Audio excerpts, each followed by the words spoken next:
नमस्कार, मैं अंकित सिंह हूं और आप देख रहे हैं किसान तक। और इस समय चुनाव की विधानसभा चुनाव की तारीखों का ऐलान काफ़ी नज़दीक है और उम्मीदें जताई जा रही हैं कि अक्टूबर के दूसरे सप्ताह में चुनाव आयोग के द्वारा जो है बिहार विधानसभा चुनाव के ऐलान की घोषणा कर दी जाएगी। हम चुनावी यात्रा में हैं और इस समय हम कैमूर ज़िले के रामगढ़ विधानसभा में हैं और तमाम जो प्रत्याशी जो शायद अभी पार्टी के द्वारा आधिकारिक घोषणा नहीं की गई है, लेकिन तमाम लोग इस समय चुनाव में प्रचार में लगे हुए हैं चुनावी घोषणाओं से पहले। और इसी क्रम में हमारे साथ अजीत सिंह जी हैं, जो अभी पिछले उपचुनाव जो हुए थे रामगढ़ विधानसभा उपचुनाव में, वो राजद से प्रत्याशी रहे और काफ़ी कुछ देखने को मिला। और कैमूर जिला में रामगढ़ विधानसभा इसलिए खास है क्योंकि पूरे जो 4 विधानसभा सीट हैं उनमें से सबसे बड़ा अगर राजनीति का जो प्रवेश द्वार या पाठशाला या जो भी आप कहें, वो रामगढ़ विधानसभा को माना जा रहा है। कितनी लड़ाई देख रहे हैं? पिछले बार भी आप चुनाव लड़े, बहुत कुछ देखा होगा, बहुत कुछ अनुभव किए होंगे। इस बार क्या देख रहे हैं, लड़ाई कितनी? इस बार की जो लड़ाई है ये तो सरकार बनाने को लेकर करके है और पूरे राज्य और रामगढ़ विधानसभा उसी का हिस्सा है। तो इस बार की लड़ाई में सबकी अपनी जो जन आकांक्षा है वह सरकार बदलने की और तेजस्वी सरकार बनाने की से, और वो जन आकांक्षा इस विधानसभा में और पूरे इस राज्य में भी है और उसी को लेकर के ये लड़ाई सीधे है और हम सब इस लड़ाई को जीतेंगे इस बार।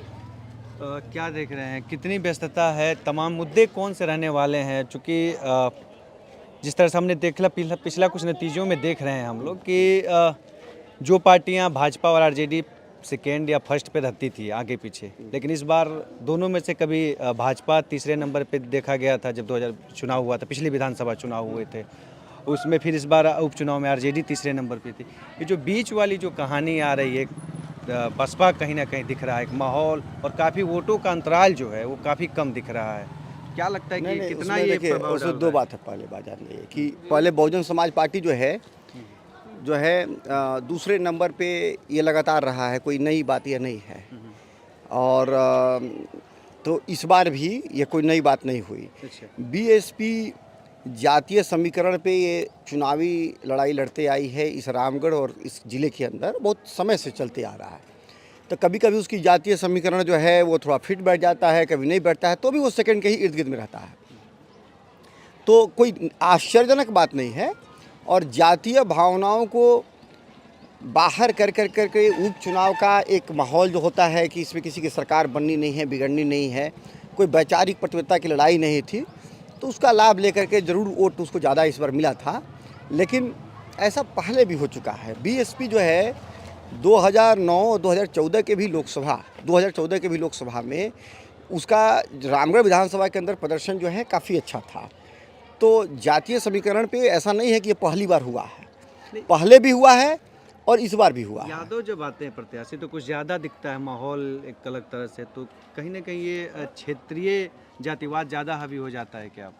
देखिए एक बात देखिए, जातीय भावना लोगों के अंदर कितना है नहीं है वो मैं नहीं जानता, लेकिन कभी कभी प्रत्याशी के स्तर पे उस भावनाओं को उभारने की कोशिश की जाती है, कभी कभी वो सफल हो जाते हैं।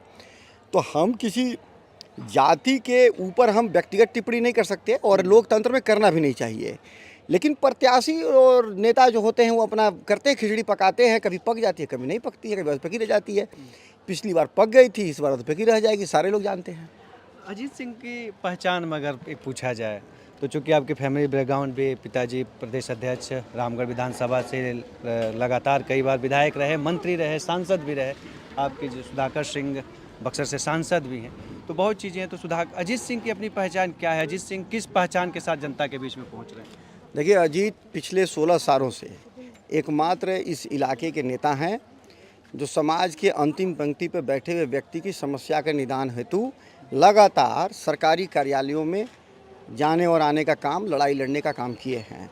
जो हमारे राजनीति का जो मुख्य जो केंद्र है वो यही है कि किसी भी समस्या का निदान जो है वो अंतिम व्यक्ति तक पहुंचना चाहिए। चाहे वो नहरों का पानी है तो अंतिम खेत तक पहुंचना चाहिए, बिजली का फीडर है तो सबसे अंतिम गांव में पहुंचना चाहिए उसकी लाइन, या सबसे जो कमज़ोर आदमी है सामाजिक सुरक्षा योजना में जो नहीं ठीक से जुड़ पा करके उसका लाभ ले पा रहा है, अशिक्षित है, गरीब है, एकदम बिल्कुल निसहाय है, तो वहाँ तक वो लाभ पहुँचना चाहिए। और इसी विषय को लेकर करके मैंने 16 साल राजनीतिक जीवन जिया है बिना किसी हाफ काप का। और मेरा सीधा और सरल राजनीतिक यात्रा यही रहा है। 2 बार मैं जेल यात्रा भी गया इन्हीं विषयों को लेकर करके। दलित समाज के लोगों को सरकार जा रही थी जेल में बंद करने, उसके खिलाफ मेरी लड़ाई थी। मैंने कहा कि अगर आप छोड़ दोगे तो अच्छा है, नहीं छोड़ोगे तो हमको भी ले चलो। हम 4 महीना जाना मंजूर किए, लेकिन कभी भी हम अपने विषय से पीछे नहीं हटे। दूसरी बात यह है कि मेरे पास 16 साल का जो लंबा अनुभव है काम करने का ज़मीनी स्तर पे, तो उसका हमको एक राजनीतिक समझ विकसित करने में बहुत लाभ मिला है। और ख़ास तौर से ग्रामीण क्षेत्रों को हम कैसे आगे ले जा सकते हैं और दुनिया के बड़े मापदंडों पे भी कैसे ले खड़ा कर सकते हैं, उसकी भी समझ हमने पैदा किया है। मैं ही इकलौता नेता हूँ जो मुसहर बस्ती में भी जा कर के खुद से क्लास लगा करके बच्चों को पढ़ाने का काम और उनकी शिक्षा से संबंधित जो लंबे समय से विषय है मुसहर समाज का, तो उसकी समझ हमने विकसित किया। और तब हमने देखा कि नहीं, शिक्षा के नीतिगत स्तर पे हम क्या कर सकते हैं। युवाओं के साथ विभिन्न तरह का प्रयोग किया, खेल कूद हो, पढ़ाई का विषय हो, तो प्रयोगात्मक भी मैंने जीवन जिया है। जैसे गांधी जी का अपना एक तरीका था जीने का। तो जो विज़न है, विभिन्न राजनीतिक व्यक्ति कोई एक विषय पर नहीं काम करता, उसका एक खूबी होता है कि वो समाज के हर विषय पे काम करता है।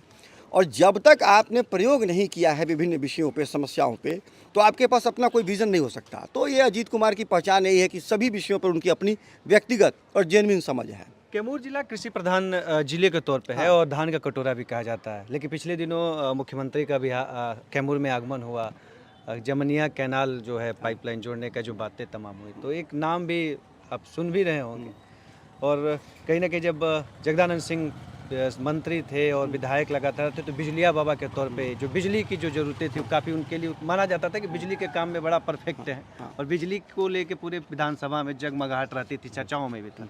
एक भागीरथ का भी नाम आया है। क्या लगता है कि ये नाम कैसे आया? उसमें कोई उनका कुछ है कि मतलब भागीरथ कौन, किसका नाम भागीरथ लेता है लोग? हवाओं में तो सोशल मीडिया पे दिख रहा है। वो ऐसे ही अपना भाजपा वाला कुछ लिखते पढ़ते रहता है। वो सबका काम है कि अच्छे शब्दों का इस्तेमाल करना। वो तो भाजपा का अपना एक राजनीतिक शैली है। यहाँ पर जो पानी हमारे पास उपलब्ध है इस इलाके में अभी तक, वह कर्मनाशा और सोन का पानी है। गंगा के भी पानी में हमारी हिस्सेदारी तय है 800 क्यूसेक का। उस पानी को हम ले आएंगे, ये बातें बहुत लंबे समय से चलती आ रही है। लेकिन उत्तर प्रदेश सरकार का उसमें कुछ न कुछ वो ख़राब करते रहती है माहौल को। अभी भी जो बातें चल रही हैं उसमें 1 इंच ज़मीन उत्तर प्रदेश सरकार ने अधिग्रहण करके बिहार सरकार को अभी तक नहीं दिया है। 1 इंच भी ज़मीन किस रास्ते आएगा? कैनाल सिस्टम, पाइप ही आना है। कैनाल सिस्टम तो बना हुआ है यहाँ पर। तो जो कैनाल सिस्टम यहाँ जो हम लोगों ने बनाया है, इसी कैनाल सिस्टम से खेतों में पानी जाना है। एक बात है। दूसरी बात यह है कि हमारा जो हिस्सेदारी तय थी उसका आधा पानी की बात बिहार सरकार कर रही है। तो अपनी हिस्सेदारी को छोड़ देना, ये कौन सा एक माने बढ़िया फैसला हो सकता है? तो मूर्खतापूर्ण फैसला है। और मूर्खतापूर्ण जो है कार्य करने का लोगों ने शुरुआत किया है। बिना भूमि अधिग्रहण के 80% भूमि अधिग्रहण निश्चित रूप से आपको कर लेना, ये बिहार सरकार का कानून है किसी योजना के शुरुआत के पहले। तो योजना की शुरुआत हो चुकी, शिलान्यास हो चुका, और उस योजना के नाम पर 1% भी भूमि अधिग्रहण नहीं हुआ। 0% भूमि अधिग्रहण हुआ अभी तक। अपने ही कानून के खिलाफ इन लोगों ने काम किया। एक राजनीतिक फायदा के लिए कहानी अपना लोग बना रहे हैं। सबके सामने है, पोल खुल जाएगा। फिलहाल हमारा कर्मनाशा के पानी से और बिजली से पटवन हो रहा है। आखिरी सवाल है कि कैमूर के लिए क्या सबसे लगता है कि जो महत्वपूर्ण है? कृषि, मैंने शुरू में भी बताया कि कृषि राज्य रहा है, धान का कटोरा कहा जाता है पूरा शाहाबाद का जो पूरा इलाकों में से कैमूर को भी।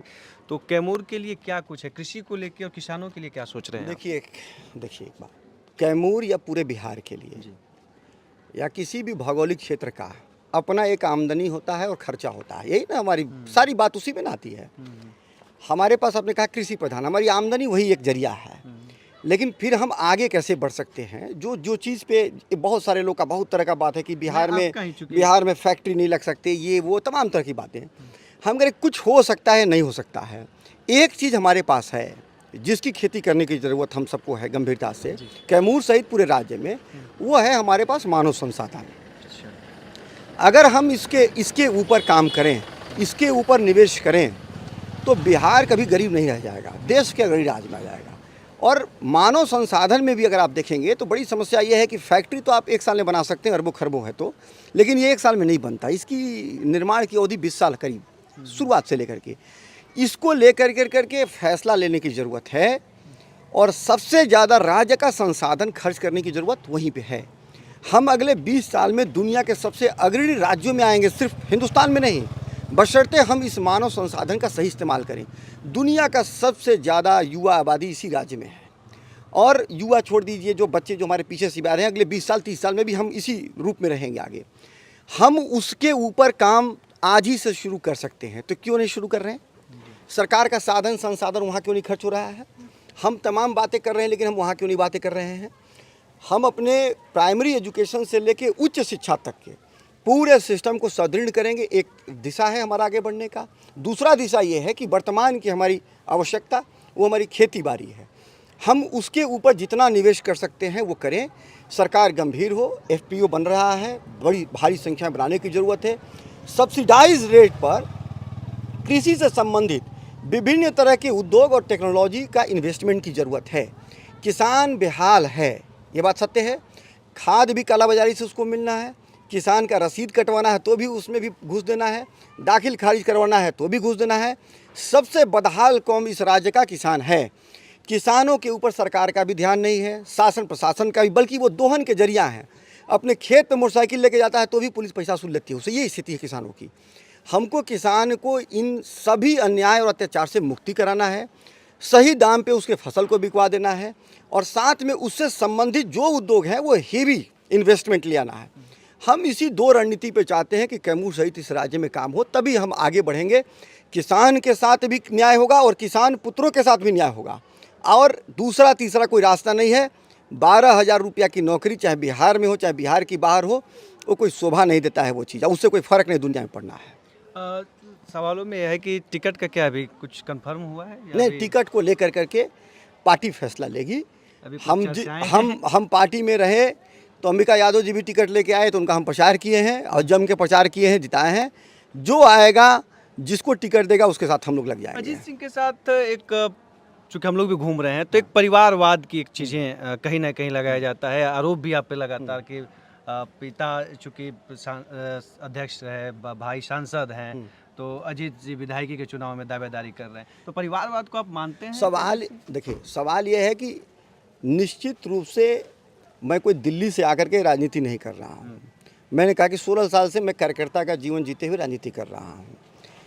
हमारी राजनीतिक समझ कोई भी ज़मीनी कार्यकर्ता से ज़्यादा नहीं है तो कम भी नहीं है। तो हम जो संपूर्ण रूप से राजनीतिक जीवन को जी रहे हैं तो वहाँ ये आरोप नहीं लागू होता है। दूसरी बात, ये लगाने वाले कौन लोग हैं? अंबिका यादव, उनका बेटा पिंटू हैं, ये अशोक सिंह, इनका भाई प्रमुख, इनका भावा प्रमुख, इनका बेटा भी सक्रिय राजनीति में आज के दिन भर काम करता है, और इनके पिता भी प्रमुख। तो इनके अगर संदर्भ में देखिएगा तो हमारा तो ये आरोप ही नहीं है, कहीं काम ही नहीं करता है। इन जनरल में मैं बात कर रहा हूँ कि मैंने बिल्कुल, अंबिका यादव जी आए तो भी मेरा परिवार था। क्या उनके प्रचार में प्रसार में कोई कोताही होगी? उनको हम लोगों ने चुनाव नहीं जिताया तो कहाँ परिवार? सुधाकर भाई खड़े थे, उनके साथ तो हम नहीं थे, तो कौन सी परिवार बात की बात? अब टिकट में नहीं कोई लेगा, भाग जाएगा, तो जो कार्यकर्ता है यहाँ पर जो लड़ सकते हैं, पार्टी तय कर देगी तो हमको कब टिकट दिया लोगों ने? हमको नॉमिनेशन के 2 दिन पहले टिकट दिया। हमको टिकट का तो कहीं घोषणा हुआ नहीं था। रही बात राजनीति का, तो ये तो हमारा सेवा का क्षेत्र है, तो निरंतर हमारा पीढ़ियों से हम करते आए हैं, करते रहेंगे। हम चुनाव हार गए तो हम छोड़ दिए लोगों काम करना, आज भी काम करते हैं, वैसे ही काम करते हैं। और हमारे पिताजी तो एक तरह से बिल्कुल ही राजनीतिक तौर पे तब उनकी कोई सक्रियता है नहीं, लेकिन आज भी सैकड़ों लोग उनको कॉल करते हैं, आते हैं, मिलते जुलते हैं, काम कराते हैं, आज भी वो सेवा कर रहे हैं इस उम्र में भी। तो हमारे लिए पारिवारिक विरासत सेवा है, राजनीतिक सेवा है। अगर उस नज़रिया से अपना लोग कुछ कहना चाहते हैं कहें, उससे कोई फ़र्क नहीं पड़ता है। लेकिन कोई हम लोग कोई दिल्ली और बम्बई में थोड़े जाके रहते हैं, इसी जगह पे रहते हैं, यहीं पे लोगों की सेवा करते हैं। SIR का कुछ मामला इधर भी रहा है, वोट कटा है? हाँ, कटा है। बीजेपी बहुत प्लान तरीके से वोट कटवाई है। रामगढ़ में भी? हाँ, रामगढ़ में भी कटवाई है। मैं गांव का भी नाम बता सकता हूँ। जैसे देवरिया में आप चले जाइए, वहाँ का जो BLO है पक्का भाजपाई है, वहाँ अल्पसंख्यक समाज का वोट काटता है। कोनाहरा में गरीब लोग रहते हैं, एकदम गरीब, अति पिछड़ा समाज के लोग, वहाँ भी नाम काटा है लोगों ने। यहाँ पर एक 100वां जगह है, वहाँ भी हमारे गठबंधन पार्टी को मजबूती के साथ खड़ा रहने वाला समाज का वोट काटा है। तो ऐसे अनेकों जगह हैं, बल्कि हर एक सर्व समाज से जहाँ राष्ट्रीय जनता दल के समर्थक है, चाहे किसी भी जाति धर्म से हो, उनका नाम काटने का काम इन लोगों ने SIR में किया है। राहुल गांधी जी भी आए थे यात्रा में, तो मुखराम के लोग गए थे हम लोग, जिनका नाम काटा गया था, तो काटा है SIR में नाम। असर पड़ेगा? निश्चित रूप से उसका असर पड़ रहा है। आज के दिन में जहां हमको राजनीतिक विमर्श करना था, लड़ना था, अब हम मतदाता सूची लेके घूम रहे हैं, लड़ रहे हैं कि वोट लोगों का बचे, संवैधानिक अधिकार बचे, लोकतंत्र बचे, इसकी लड़ाई लड़ रहे हैं। जबकि ये काम नहीं होना चाहिए था, ये किया है इस बार बीजेपी ने। यहाँ बड़ी धूप चल रही है, तैयारियां। धूप तो मान लीजिए हिंदुस्तान में 8 महीना रहता है, बिहार में खासतौर से तो 9 महीना रहता है, तो हम लोग धूप से कब बाहर रहे हैं? धूप में तो निरंतर रहे। आज कोई पहली बार तो है नहीं, 16 साल से यहाँ पर जब से हमने वापस आया शहरी जीवन छोड़ के, तब से धूप में हैं हम। शहरी जीवन छोड़। हाँ, धन्यवाद आपका बहुत।